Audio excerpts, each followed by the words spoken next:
और आज हम पढ़ने वाले हैं NCERT class 6 chapter 8 villages towns and trade. इसमें बेसिकली हम टूल्स, क्या ट्रेडिंग होती थी, और इसमें थोड़ा बहुत हम अलग अलग डिफरेंट टाइप्स ऑफ किंगडम्स और एम्पायर के बारे में ही पढ़ेंगे जो साउथर्न इंडिया साइड थे। और बेसिकली समझेंगे कि इंडिया के अलग अलग जोन में क्या चीज़ क्या महत्वता रखती थी। वो स्टोन्स हो गए, वो टूल्स हो गए, वो भली फर्टाइल लैंड हो गया, कहाँ पे सबसे अच्छी क्रॉप प्रोडक्शन हो सकती थी, उन सब चीज़ों के बारे में थोड़ा बहुत आज हम इसमें पढ़ने वाले हैं। तो सबसे पहले हम ये पढ़ते हैं प्रभाकर। एक second. Prabhakar at the black Smith shop. Black Smith वो होते हैं जो लोहार होते हैं, जो लोहे वगैरह का हथौड़ा वथौड़ा बनाते हैं, वो होते हैं। तो प्रभाकर जो था वो इन्हीं ब्लैक स्मिथ्स को देख रहा था। वहीं पास में कोई बेंच होगी जिसपे लोहे के कई सारे सिकल्स वगैरह, प्लग वगैरह जो भी रखे थे वो रखे हुए थे, और उनको लोहार जो है उनको शेप दे रहा था। अब शेप लोहे को कैसे दी जाती है, उसको गर्म करके और काफ़ी उस पर बार बार उसको हैवीली बीट किया जाता है, beating and heating. It was very hot and noisy and yet it was fascinating to watch what was happening. ये हल्का सा छोटे छोटे स्टोरी लाइन में एक इंट्रोडक्शन से होते हैं, इनको पढ़ लेते हैं तो थोड़ा आइडिया लग जाता है कि क्या बातचीत होने वाली है, एक तरह की हिंट मान लीजिए। तो आगे हम पढ़ते हैं आयरन टूल्स एंड एग्रीकल्चर। तो ये तो हम सब पहले ही जानते हैं कि आयरन टूल से पहले वुडन टूल्स और प्लग शेयर यूज़ होते थे, और उनके कारण वो इतने मतलब वेल इक्विप्ड नहीं होते थे। आप समझ रहे हो, क्योंकि आपको खेत जोतना है तो उसके लिए एक लकड़ी का औजार लेते थे, तो वो साथ के साथ टाइम के साथ बहुत जल्दी ख़राब हो जाता था। पर जब आयरन टूल्स का यूज़ करना स्टार्ट किया हम चैप्टर में हमने पढ़ा भी था, जब इरिगेशन और क्रॉप प्रोडक्शन के लिए हमने आयरन प्लग शेयर का यूज़ करना शुरू किया, तो वहाँ पे काफ़ी प्रोडक्शन इंक्रीज़ हो गई। तो ये इसका एक बहुत बड़ा बोनस पॉइंट था। We often take the use of iron for granted today. Things made of iron and steel are a part of our daily lives. The uses of iron began in the subcontinent around 3000 years ago. Some of the largest collection of iron tools and weapons were found in the megaliths burials. And about megaliths हमने पढ़ रखे हैं, बड़े बड़े जहाँ पे लोग दफना देते थे, burials वो वाली जगह, about which you read in chapter 4. और 2500 ईयर वो पहले इनका यूज़ और ज़्यादा होने लग गया था, आयरन टूल्स वगैरह का. There include axes for clearing forest, the iron ploughshare. As we had seen, the ploughshare was useful for increasing agricultural production. आगे हम चलते हैं other steps to increase production. अब जब प्रोडक्शन होने लगा तो आयरन टूल्स के साथ साथ लोगों ने देखना शुरू किया कि क्या क्या हो रहा है, इसको और कैसे इंक्रीज़ किया जाए. और जब प्रोडक्शन इंक्रीज़ हुआ तो सिंपल सी बात है, अगर इकोनॉमिक्स से थोड़ा सिंपली आप जानते हो, तो जब आपका प्रोडक्शन बढ़ेगा तो आपका रेवेन्यू भी बढ़ेगा. रेवेन्यू बढ़ेगा तो जब जिसका भी उस पर कंट्रोल होगा तो उसका प्रॉफिट मार्जिन भी बढ़ेगा. तो इन चीज़ों के लिए लड़ाई वड़ाई होती रही कि किसका कब्जा किस पे रहेगा, वो सब भी स्टोरी हम थोड़ी बहुत इसमें पढ़ेंगे. The kings and kingdoms you have been reading about could not have existed without the support of flourishing villages. Flourishing villages का मतलब जहाँ पे बहुत अच्छा व्यापार चलता हो, क्रॉप प्रोडक्शन अच्छा हो और काफ़ी रिसोर्सफुल हो, नदी भी हो, फर्टाइल लैंड हो, ये सब, फॉरेस्ट एरिया अच्छा हो, ग्रीनरी हो, तो ये सब एक फ्लरिशिंग विलेजेस को बना सकती है. While new tools and the system of transplantation हमने समझ रखा है. न्यू टूल्स तो अपने नए नए जो टूल्स, जो आयरन प्लक्चर वगैरह वगैरह, जो नए नए और बेटर इक्विपमेंट्स आ रहे थे. ट्रांसप्लांटेशन हमने पढ़ रखा है, जब एक स्मॉल एरिया में नर्सरी जो होती नहीं, जैसे चावल वावल किसी को उगा दिया, तो जब इन देर नर्सरी एज उनको उखाड़ के एक उसमें बड़े से उसमें प्लग किया जाता है, इसको ये हम ट्रांसप्लांटेशन बोल देते हैं. Increased production irrigation was also used. Irrigation works that were built during this time included canals, wells, tanks, and artificial lakes. If you look at the chart, you will find that some of the stages of in the construction. हाँ, ये थोड़ी सी exercises को कर लेते हैं. तो इसमें बस कुछ नहीं है, 4 दे रखे हैं जिसमें से हमको 3 भरने हैं. पहले हम ये पढ़ते हैं. Kings need money for armies, places, palaces, forts. They demanded tax from the farmers. तो थर्ड पे क्या आएगा? थर्ड पे आएगा farmers have to increase their production to pay taxes. Simple. फिर आगे हम फोर्थ पढ़ते हैं. This is possible with irrigation. तो फिफ्थ में क्या आएगा? Farmer also benefit because crop production is more certain. तो फिफ्थ पे हम ये डाल देंगे. सिक्स्थ पे आएगा labour is provided by the people और production increases, then so does revenue. और आप भले इसको और ईजी कर, अच्छा यहाँ पे 4 भी हैं, तो 4 हैं यहाँ पे तो फर्स्ट में तो आ जाएगा farmers have to increase the production to pay taxes, simple है। फिर लास्ट में वही आ जाएगा king provide money and plan irrigation work, तो 9th में ही आ जाएगा simple. Who lived in the villages, तो विलेजेस में कौन रहते थे, तो बेसिकली हमने यहाँ पे एक डिविडेशन देखते हैं नॉर्थ साइड और सदर्न रीजन में। दोनों जगह ही 3 कैटेगरी में लोगों को बांटा गया है। जो सबसे टॉप मोस्ट कैटेगरी होती थी वो लैंडलॉर्ड्स वगैरह होते थे, जो एक तरह से सरपंच या बॉस रहते थे गांव के, वो सब जिम्मेदारी देखते थे और सब चीज़ छोटा मोटा जो भी अगर गांव में काम वगैरह वही देखते थे, एक तरह से उनका राज चलता था। फिर उसके नीचे जो मिडिल मैन है और उसके नीचे जो स्लेव्स हैं, वर्कर्स हैं, बिल्कुल जिनके पास कुछ भी प्रॉपर्टी वो ओन नहीं करते हैं, बस वो गुजारा कर रहे हैं। तो there were at least 3 different kinds of people living in most villages in the southern and northern parts of the subcontinent. In the Tamil region, large landowners were known as Vellalar. Ordinary plugs, जो कि middlemen were known as Uzhar, and landless laborers, including slaves, were known as Kadai Siyadar and Adimai. Adimai local word. In the northern part of the country, the village headman was also known as Gram Bojka. Usually, men from the same family had the position for generations. In other words, the post was hereditary. The Gram Bojka was often the largest landowner. Generally, he had slaves and hired workers to cultivate the land. Besides, he was powerful. The king often used him to collect tax from the village. अब simple सी बात है, वो सबसे ज़्यादा powerful है, उसकी reach सबसे ज़्यादा है, उसका राज थोड़ा बहुत चलता है, तो किंग डायरेक्टली उसको कॉन्टेक्ट करेगा और उसको ये पोस्ट दे देगा कि तू मेरे को टैक्स कलेक्ट करके देना। He also functioned as a judge and sometimes as a policeman. Apart from the Gram Bojka, there were other independent farmers known as Grihpatis, most of whom were smaller landowners, and then there were men and women such as Dasha Karmakara, who did not own land and had to earn a living working on the fields owned by the others. In most villages, there were also some craftspersons such as blacksmith, potter, carpenter and weaver. तो ये 3 डिविडेशन था northern और southern India में, same था पर नाम अलग है।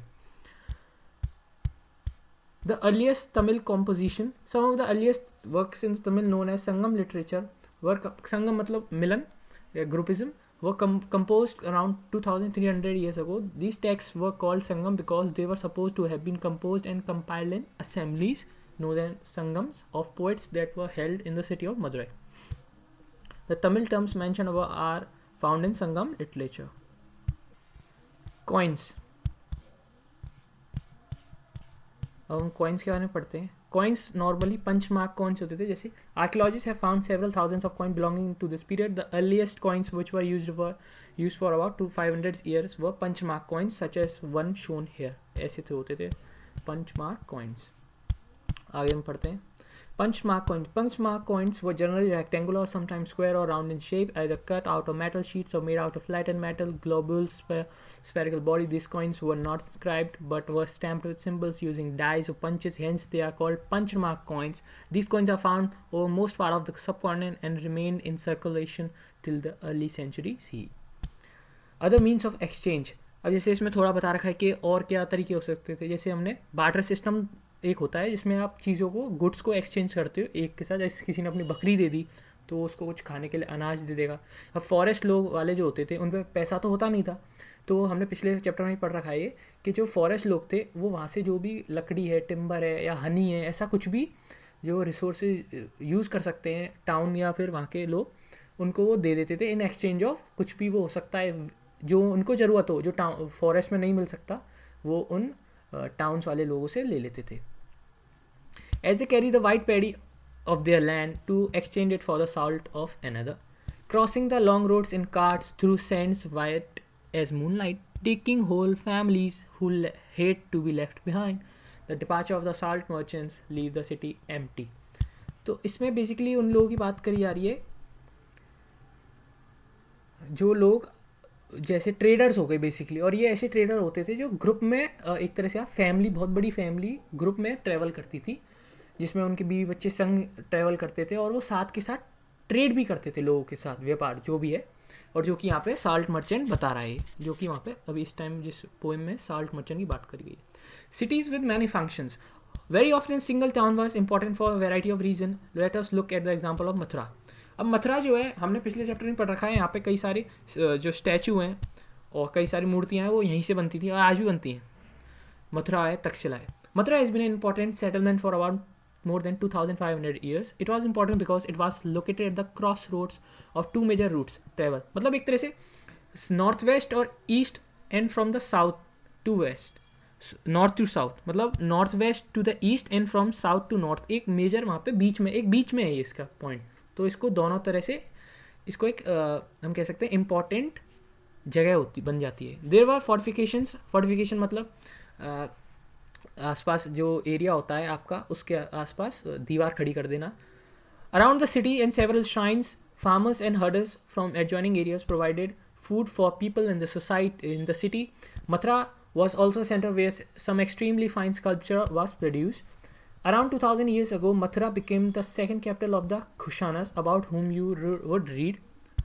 Kushanas एक बहुत बड़ा साम्राज्य था जो अराउंड इन्होंने काफ़ी टाइम तक इसको रूल किया था, मथुरा और इस मेन एरियाज़ को अराउंड 2000 ईयर्स तक इन्होंने इसको रूल किया था. Mathura was also a religious centre. They were Buddhist monasteries. Monasteries यहाँ पे लोग रह सकते हैं. Jain shrines and it was important centre for the worship of Krishna, क्योंकि कृष्ण जी का तो वहाँ पे जन्म भी हुआ था. Several inscriptions on surface such as stones, slabs and statues have been found in Mathura. Generally these are short inscriptions recording gifts made by a man. Generally kings वगैरह देते थे to monasteries and shrines. These were made by kings and queens, officers, merchants and craft persons who lived in the city. For instance, inscription from Mathura mention goldsmith, blacksmith, weavers, basket makers, garland makers, perfumer. अब इसमें पहले हम यहाँ पढ़ लेते हैं northern black polish where. एक तरह का बहुत आपका इस प्रोसेस बताता हूँ. एक बहुत अच्छा ब्लैक कलर का पॉलिश कलर का एक वेयर बनता था जो कि बहुत सुंदर दिखता था. Is a northern black polish ware is a hard wheel made metallic looking ware with a shiny black surface. The potter used to expose the earthenware to very high temperature in his kiln, which resulted in blackening of its outer surface. A fine black slip was also applied on this, which gave the pottery a mirror-like shine. तो मतलब उसको काफ़ी गर्म किया जाता ताकि वो गर्म होके ब्लैक हो जाता था. ब्लैक करके उसकी हल्की सी घिसाई करके उस पर एक उस पर लेयर लगाई जाती थी जिससे उसको शाइनिंग इफेक्ट मिलता था. Crafts and craft person. We also have archaeological evidence for crafts. These include extremely fine pottery known as the Northern Black Polishware, NBPW. It gets its name from the fact that it is generally found in the northern part of the subcontinent. Remember that the archaeological evidence for many crafts may not have survived. We know from texts that the manufacture of cloth was important. There were famous centers such as Varanasi in the north and Madurai in the south. Both men and women worked in these centers. Rules for spinning and weaving. तो इसमें एक simple सा rule बताया जिसमें हमको ये भी दिखाया गया है कि जो विडोज़ होती थी, यंग वुमेन होती थी, जिन पे मतलब और ऐसी लड़कियां जिन पे कुछ हो भी सकता है, थोड़ी बूढ़ी औरतें या जो ऐसे जो काम नहीं कर पा रही हैं, घर पे ही रह सकती हैं, वो बाहर नहीं निकल सकती, तो उनको भी कैसे उन्होंने एम्प्लॉयमेंट दिया, तो इसके बारे में यहाँ पे बात करिए. These rules are from the Arthashastra. Arthashastra जिसको चाणक्य ने लिखा है, जिसको हम कौटिल्य भी बोलते हैं, mention in chapter 7. They describe how spinning and weaving could be done in workshops under the supervision of a special official. Widows, young women who are differently able, nuns, mothers of courtesans, retired women, servants of king, women who had retired from the service in the temples, may be used for processing wool, bark, cotton, hemp and flax. They should be paid according to the quality and quantity of the work. Women who are not permitted to leave their homes can send maid servants to bring the raw material from the superintendent and take the finished work back to home. Women who can visit the workshop could go at the dawn to give their work and receive their wages. These should be enough of light to examine at the work. In case the superintendent looks at the woman or talks about anything or other than the work, he should be punished. If a woman does not complete her work, she will have to pay a fine and her thumbs can be cut off. तो मतलब एक तरह से strict rules भी हैं ताकि लोग अपनी गरिमा को ना भूलें, जो काम है उसको करें. अगर स्ट्रिक्ट रूल से क्या होता है, थोड़े लोग डरते भी हैं और डरते हैं तो उसको फॉलो भी करते हैं, तो इसीलिए स्ट्रिक्ट रूल बनाए जाते हैं. अगर स्ट्रिक्ट रूल नहीं होंगे तो लोग तो बदमाशी पे उतर आएंगे, किसी का भी मर्डर कर देंगे, किडनैप कर लेंगे, रेप हो सकता है. जैसे इसी चीज़ के बारे में ये स्ट्रिक्ट रूल्स होने भी चाहिए ताकि लोग अपनी गरिमा ना भूलें और जानवर जैसा बर्ताव ना करें. Many crafters and merchants now formed association known है श्रेणीज. दिस श्रेणीज एक काइंड ऑफ एक ऑर्गेनाइजेशन बना ली साथ लोगों ने कि जो भी हम कमा रहे हैं उसमें वो डालते थे और फिर अगर चाहते हैं तो किसी को डोनेट कर सकते हैं, जैसे किसी श्राइन को, टेम्पल को, या फिर खुद भी उनको रेट इंटरेस्ट के रेट मिलता था उस पर, एक तरह का bank type system. This shrenes of craftspersons provided training, procured raw material, and distributed the finished product. Then shrenes of merchants organized the trade. Shrenes also served as banks where rich men and women deposited money. This was invested and part of the interest was returned or used to support religious institutions such as monasteries. A closer look. Arikamedu. Find Arikamedu between 2200 and 1900 years ago. Arikamedu was a coastal settlement. A coastal settlement आपको मैं simply बताऊँ तो जैसे तो ये southern part है अपना, तो ये जो ओशियन एक रीजन है तट पर जिसको हम हिंदी में बोलते हैं तट, तो ये वाला जो रीजन है वो कोस्टल सेटलमेंट कह सकते हैं, coastal area. The coastal settlements were ships unloaded goods from distant lands. A massive बड़ा हो जाता है बार बार. A massive brick structure may have been a warehouse was found at the site. Other finds include pottery from the Mediterranean region such as amphorae, tall double-handled jars that contain liquids such as wine or oil, and stamped red glazed pottery known as Argentine ware, which was named after a city in Italy. This was made by pressing wet clay into stamped mold. There were yet another kind of pottery which was made locally through Roman designs were used. Roman lamps, glassware and gems had been found at the site. तो मतलब एक तरह से import export भी होता था उस time पे, तभी तो इसको इंडिया को सोने की चिड़िया बोली जाती थी. Small tanks have been found there, probably dyeing vast used to dye cloth. There is plenty of evidence for making of beads from the semi-precious stone and glass. An account by Greek sailor, the story of Barygaza, जिसको हम Greek name में बरूच भी बोलते हैं आज के होने. The gulf is a very narrow at Barygaza and very hard to navigate for those coming from the sea. Ships had to be steered in by skillful and experienced local fishermen who were employed by the king. The imports into Bergaza were wine, copper, tin, lead, coral, topaz, cloth, gold, and silver coin. Exports from the town included plants from the Himalayas, ivory, gate, Carolinian, cotton, silk, and perfumes. Special gifts were brought by merchants from the king.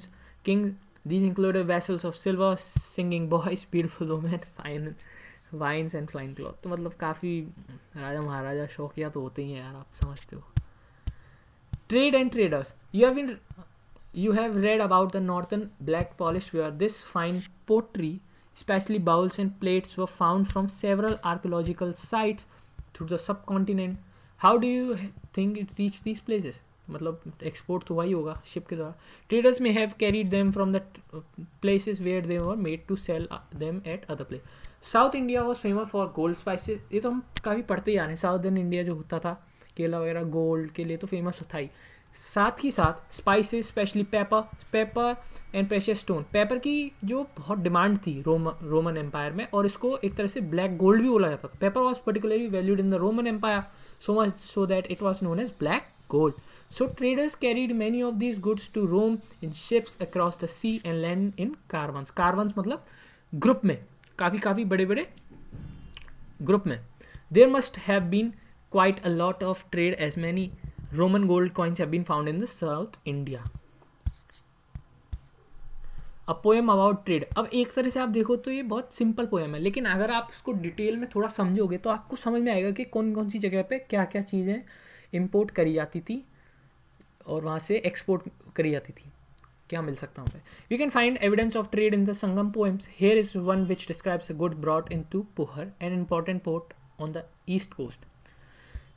Swift prancing horses by sea in ships, black bales of black pepper in carts, gems and gold born in the Himalayas, sandalwood born in the western hills, the pearls of the southern seas, and corals from the eastern oceans, the yield of Ganga and the crops from the Kaveri, foodstuffs from Sri Lanka, pottery from Myanmar, and other rare and rich imports.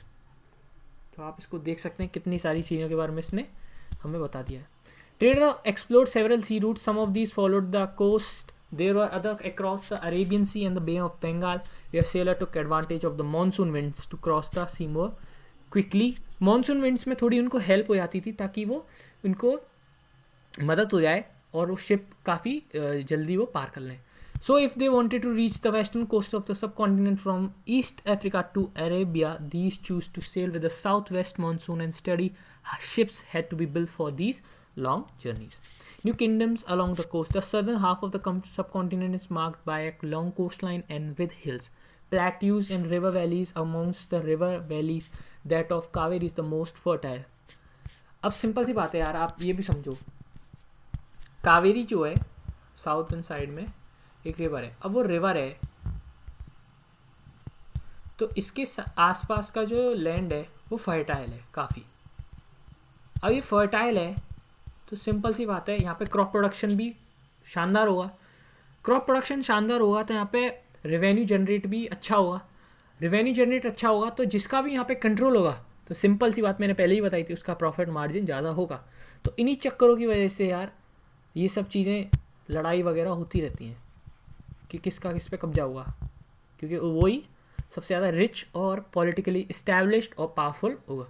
The chief and kings who control the river valleys and the coast become rich and powerful. Sangam poems meaning mention the Movendar. This is a Tamil word meaning three chiefs used for heads of three ruling families. तो मतलब एक तरह से southern side में आप देखोगे तो three ruling families थी, CCP, चोलास, चेरास और Pandyas, who became powerful in the South India around 2300 years ago. Each of these chiefs had two centers of power. मतलब इन हर जो भी चोला, चेरा और पांड्या की इसकी दो मेन सिटी होती थी जो कि बहुत ज़्यादा इंपॉर्टेंट होती थी. एक होती थी कोस्टल एरिया में, साउदर्न इंडिया तो पूरा कोस्टल बना हुआ है ना, और एक होती थी इनलैंड अंदर के वहाँ पे, ताकि बाहर से जो इम्पोर्ट हो रहा है उस पर भी इनका थोड़ा हक रहे, एक्सपोर्ट भी हो रहा है तो उस पर भी इनका थोड़ा ध्यान रहे. Of these 6 cities, 2 were very important, Puhar or Kaveri Patnam, the port of Cholas, and Madurai, the capital of Pandya. The chiefs did not collect regular taxes. Instead, ये डिमांड करते थे कि आप हमें गिफ्ट्स दो या फिर कुछ भी आप हमें जो दे सकते हो. एज अ टैक्स नॉर्मली इनका नहीं देखा गया है. They also went on military expedition. Military expedition का मतलब होता है कि ये मिलिट्री फॉर्म करना चाहते थे. एक्सपेडिशन मतलब होता है सर्च करना, जर्नी टू सर्च समथिंग, और ज़्यादातर ये मिलिट्री के लिए देखा जाता है. तो ये मिलिट्री जैसे कि आप जाओ और लोगों को इकट्ठा करके लाओ और बड़ी बड़ी मिलिट्री एक्सपेंड करो. And collect tribute from neighboring areas. They kept some of the wealth and distributed the rest among their supporters, including members of their families, soldiers, and poets. Many poets whose compositions are found in the Sangam collection composed poems in the praise of chiefs, who often rewarded them with precious stones, gold, horses, elephants, chariots, and fine clothes. Around 200 years later, a dynasty known as the Satvahans became powerful in western India. एक सतवाहन नाम की ये जो थी काफ़ी important हो गई और काफ़ी पावरफुल हो गई जो वेस्टर्न इंडिया में है. The most important ruler of the Satavahana was Gautamiputra Shri Satakarni. We know him about from an inscription composed on behalf of his mother. इसकी मदर ने ये बनाया लिखा था, Gautami Balashri. He and other Satavahana ruler were known as lords of the Dakshinapatha. Dakshinapatha का मतलब होता है literally the route leading to the south, which was also usually named for the entire southern region. He sent his army to the eastern, western and southern coast. Silk route and खुशानास. अब silk root काफ़ी important बन जाता था क्योंकि यहाँ से काफ़ी व्यापार होता था, बोट्स, शिप वगैरह यहाँ से ही आती थी, इंपोर्ट एक्सपोर्ट, मतलब मेन काफ़ी ये एरिया था. तो जिस पे इसका कंट्रोल होगा तो सिंपल सी बात है उसका पॉलिटिकल इस्टेब्लिशमेंट भी अच्छा होगा और रेवेन्यू भी, प्रॉफिट भी अच्छा होगा. Some kings tried to control large portions of the route. This was because they could benefit from the taxes, tribute and gifts that were brought by traders traveling along the route. In return, they often protected the traders who passed through their kingdoms from attacks by robbers. The best known of the rulers who controlled the Silk Route was the Kushanas, who ruled over Central Asia and Northwest India around 2000 years ago. Their two major centers of power were Peshawar and Mathura. Taxila was also included in their kingdom. During their rule, a branch of Silk Route extended from Central Asia down to the seaports at the mouth of the river Indus, from where silk was shipped westwards to Roman Empire. Now ये हमने कर लिया है. Philips तो यार बहुत easy है, कोई इसमें दिक्कत नहीं है, आप खुद करेंगे ज़्यादा बेटर है. आयरन, इरिगेशन, पोर्ट, संगम, शेरनी, सिल्क रूट, ट्रेडर, सब पढ़ लिया हमने. Beginning of the use of iron subcontinent 3000 years ago. अब देखो तो उस टाइम हड़प्पन सिविलाइजेशन में आयरन वगैरह यूज़ नहीं होता था, वो 4500 साल पहले की बात थी. तो ये भी थोड़ा देखने की बात है. कॉपर वगैरह देखा गया यहाँ पे, आयरन का इतना यूज़ नहीं था. आयरन था यूज़ देखा ही नहीं गया वहाँ यूज़ करना. Increase in the use of iron cities punch mark coins 2500 years ago. Beginning of the composition of Sangam literature 2300. ये देखो, अब देखो लिटरेचर वगैरह, अब इसकी बात क्यों करी जा रही है कि कंपोजिशन संगम लिटरेचर क्या होता था. सॉरी, जो ये कंपोजिशन पोएट थे ना, जो भी ये स्टोरी पोएम जो भी लिखते थे बनाते थे, उसमें कहीं ना कहीं उस टाइम का जो आज, जैसे कि आज के टाइम पे पिक्चर बन रही है तो जेनजी वगैरह इन सब के ऊपर बनेगी, लेकिन जो पुराने टाइम पे जो भी लोग स्टोरी वगैरह लिखते थे वो उस टाइम का जो माहौल था, जो सोसाइटियल रेफरेंस था, वो भी उस स्टोरी में इन्वॉल्व होता था इनडायरेक्टली अननोइंगली, क्योंकि वो रह ही उस जगह पर आए. तो इसीलिए कंपोजिशन लिटरेचर जो उस टाइम का था उसको प्रिजर्व करना चाहिए. उससे काफ़ी हमें पता चलता है कि उस टाइम पे लोगों का थिंकिंग प्रोसेस क्या था towards women, towards children, towards employment, towards gender, towards caste, जो भी हम सोशल उसमें देखते हैं. तो इस वजह से काफ़ी इंपॉर्टेंट बन जाती हैं ये चीज़ें. सेटलमेंट इन आर्किमेडो 2200 years and 1900 years ago. So thank you everyone for watching this video. और कोई भी दिक्कत हो तो कमेंट में बता सकते हैं आप, कन्फ्यूजन हो कुछ भी हो. Thank you.